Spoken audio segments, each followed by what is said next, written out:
Sometimes love isn't enough. As an adoptive mom, people would often say this to me, as if to imply I couldn't love my son enough to change behaviors or heal his trauma, so I should probably just give up.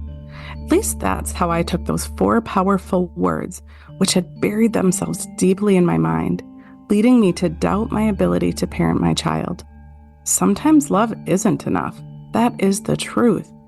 Oftentimes, you need love and powerful, personalized tools to raise a child who's experienced trauma and disrupted attachment, or a child who you're struggling to connect with.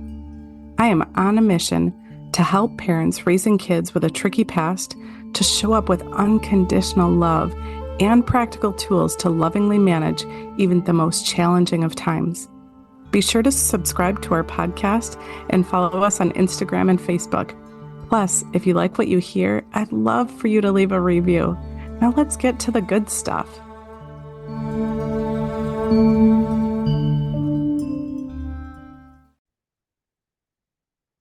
Hey there. So welcome back to Sometimes Love Isn't Enough. I'm Angie, and I am your host for this podcast that is all about how in the world do we raise kids who are struggling to connect, kids who were struggling with their behaviors.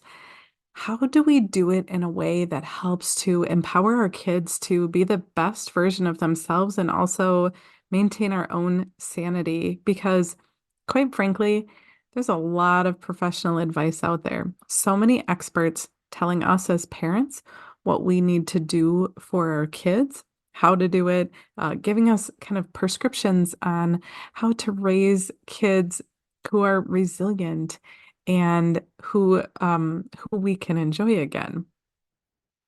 So so as I've been thinking about how how to support you as parents, one thing that's been coming up a lot lately, perhaps in the trainings that I've been following, but something that's really been on my mind a lot actually for the past couple of years is what in the world does it mean to be authentically you? You know, we see memes about it and cute quotes about be your authentic self. But how in the world do we do that when we have been so conditioned to to be somebody who our parents want us to be, or to be who society says is a good person? So that's what I want to dive into in this episode. And I don't know if you've picked up on this yet, but I do not really have much of a plan when I go into my episodes. I really just, I come up with a topic that I feel will help you to shift how you're parenting and to help you show up better for your kids. So we'll see where this episode goes. But, you know, like I said, I've been thinking a lot about this, and some of the work that I've been doing, not only in working with just a stellar mindset coach and becoming one myself, but then also really digging deep into the gene keys in human design. What I have, I kind of always knew this, but what I'm really starting to understand is that we are just so very conditioned. I brought this up in a recent episode when I talked about, is your child good or bad? And as parents, we condition our children to follow what we think is best for them. And like I said in that episode, of course it's our role as parents to keep our kids safe, but we do so much more conditioning than that.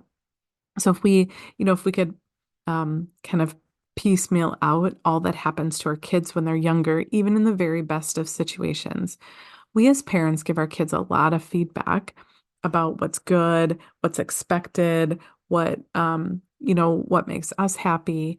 And many of us as parents really aren't taught to really truly empower our kids. And so we went over that in a recent episode, like I said, about is your child good or bad?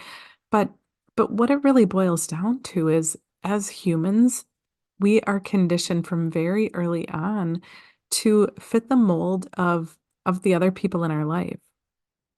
But we're not just conditioned by what our parents say. That's such a small part of it. It happens at school once we enter school, or, even if for those of us that are homeschooled, even just going into different social circles, we get feedback constantly from other people about what they like, what they expect, what makes other people happy. And of course, part of our human condition is to want to please others. But I do know that some of us are so much more inclined, or perhaps it's in our design to be more people pleasers than others. Some of us get kind of lost in who we are. And I know that this is my truth. I had kind of said this recently, but growing up, and nobody did anything wrong, but growing up, I definitely felt a strong desire to be the good kid, to make decisions, to take action that I felt like would be approved of by, the people in my life. And they weren't doing anything wrong, but I was conditioned, praised, whatever you want to call it, to be a good kid. And it worked out really well for me. I stayed out of trouble. I got access to things that I wanted. I yeah, and I got a lot of praise for being good. But um but so not only have we been conditioned by our family, by our friends, in going to school, but then we've also been conditioned by society, whatever it is that we see in our life. So we see social media, we see we watch TV and movies, we go out to Walmart or Target or whatever your favorite shopping place is, and see how other people behave. And we adjust our behavior based on how others are behaving. Sometimes we see things that we like and we want to copy that or do more of that. And sometimes we see things we don't like and we make it a point to not do that. There's so many levels of conditioning and so many more than just that. That's just such a very surface level discussion about that. But when we really reflect on what led us to be the person that we are, I'm in my 40s and I think a lot about this, right? I think about, how do I know who who I authentically am?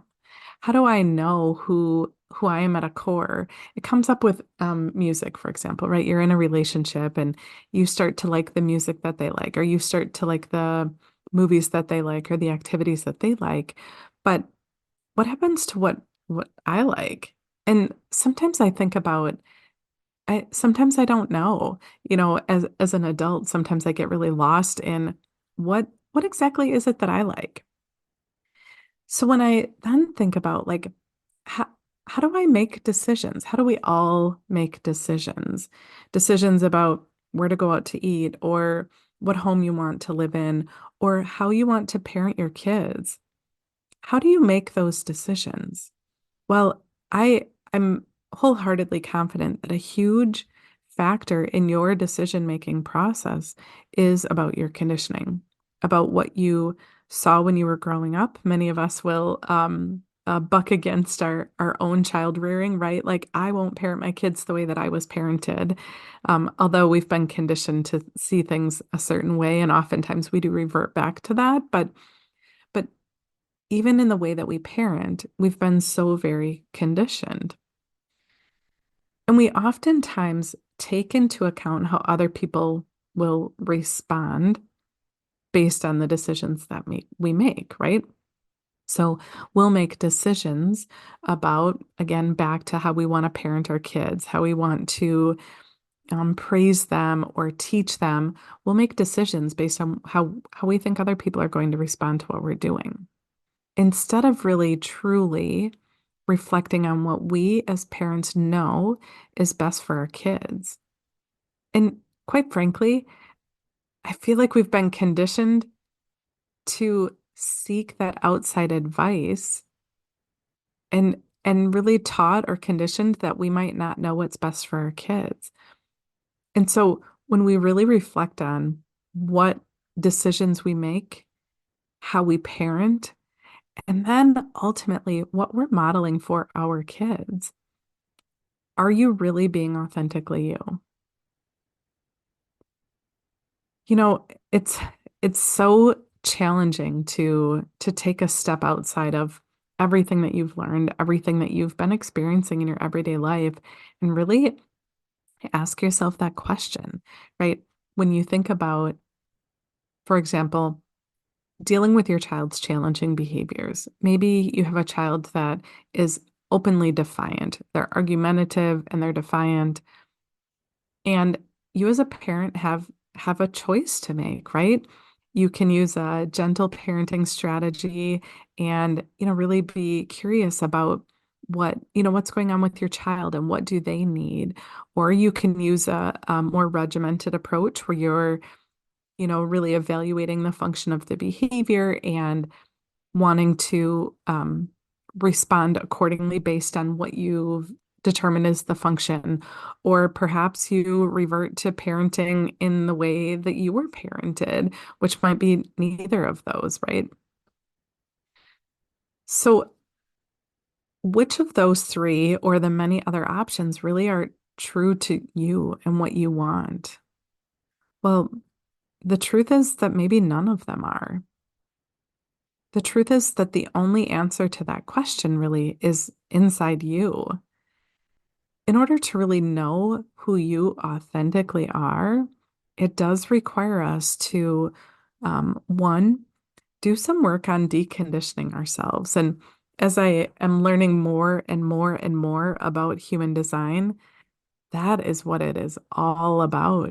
It's really about understanding what parts of us have been receiving information from the outside world and really understanding what parts of us are truly us and learning how to recognize what is other people's energy, pressure from the outside, really understanding that and and and recognizing it and then making a clear decision about how you want to handle that.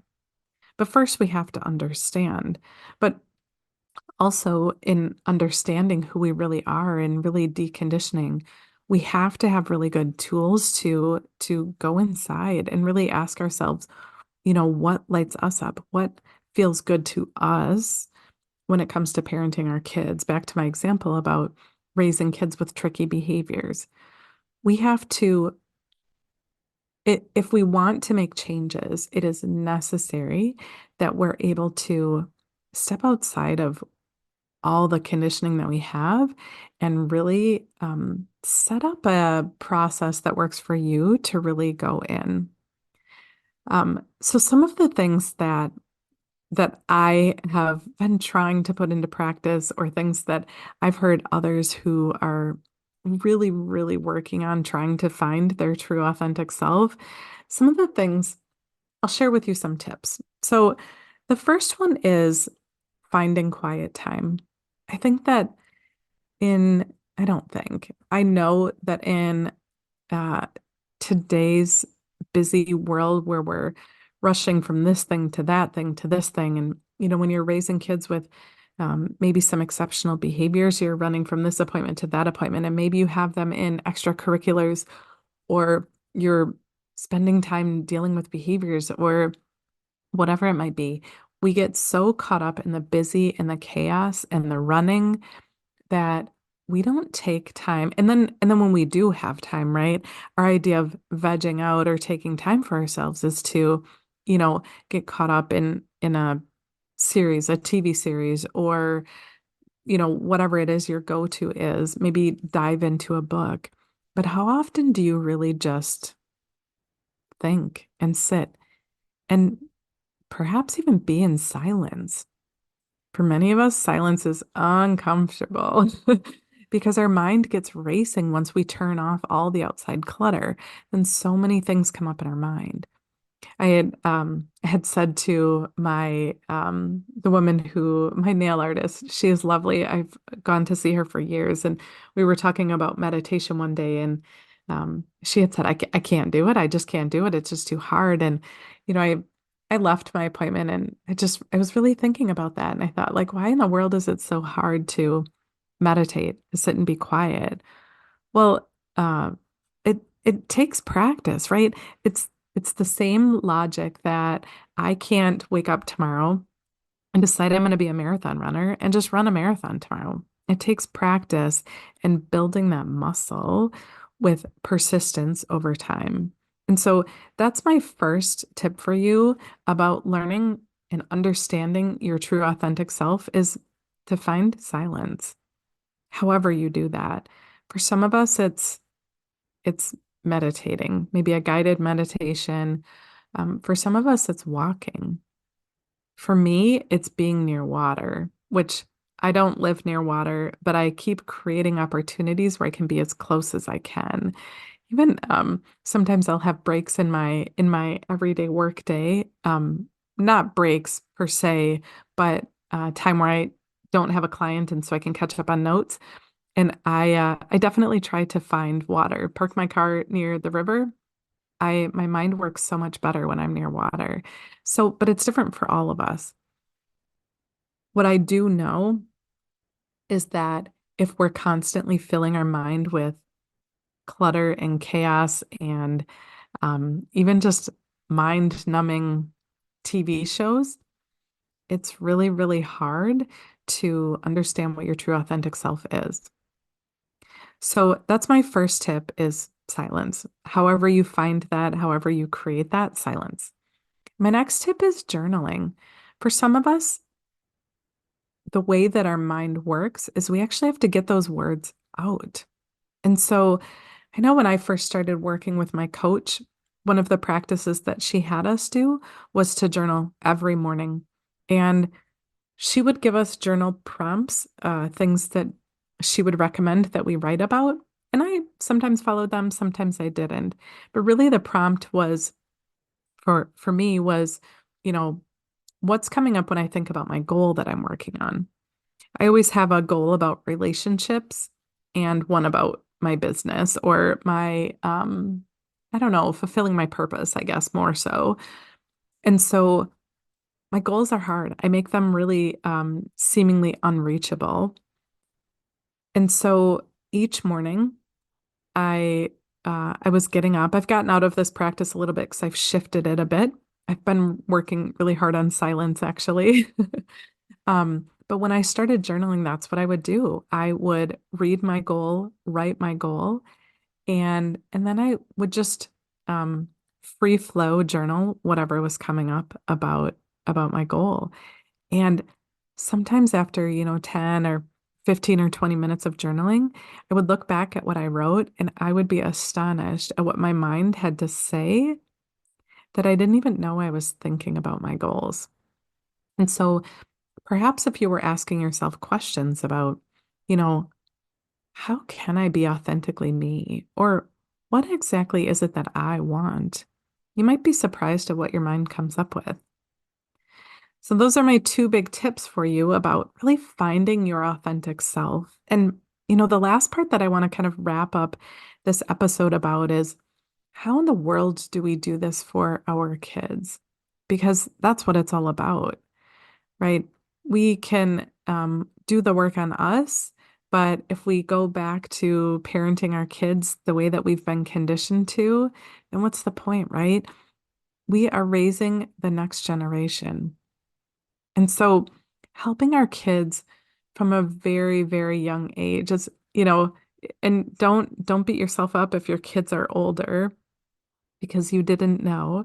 But I look at, my daughter is in her early 20s and her daughter is a toddler. And I'm really trying to figure out how do I shift the way that I respond to them? How do I show them by being a role model? How do I show them how to be their authentic self?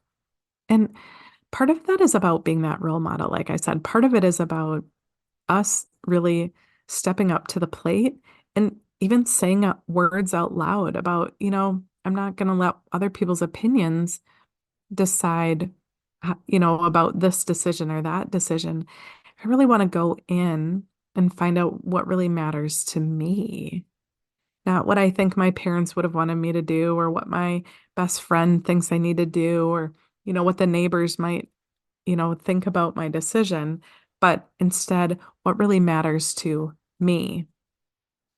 So I'm going to leave you with that is thinking about how can you not only understand your conditioning, but also start figuring out, you know, how to be authentically you in a real way.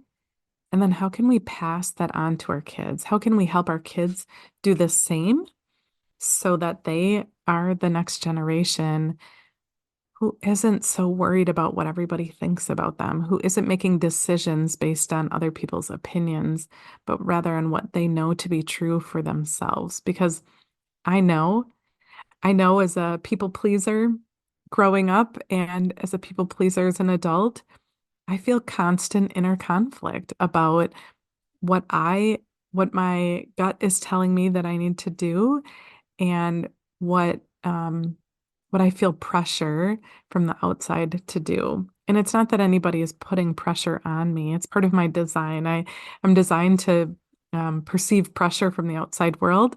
So that's something that I'm learning about. That's something that I'm learning to acknowledge and figure out what exactly I get to do about that pressure because nobody's putting it on me. I'm just perceiving it. So anyways, enough about that. I hope that you found this episode useful. And like I said, I was hoping that I would go in the direction I wanted to go. And I really feel like I did exactly that. I really wanted to make sure that you left with some practical tools about how to find your authentic self. And then how in the world do we help our kids with this? So, anyways, I'd love your feedback. If you want to chat more about this, I would love that so much. So you can always contact me at connectedparentswithangie.com. Otherwise, I will see you in the next episode. Take care, and we will chat soon.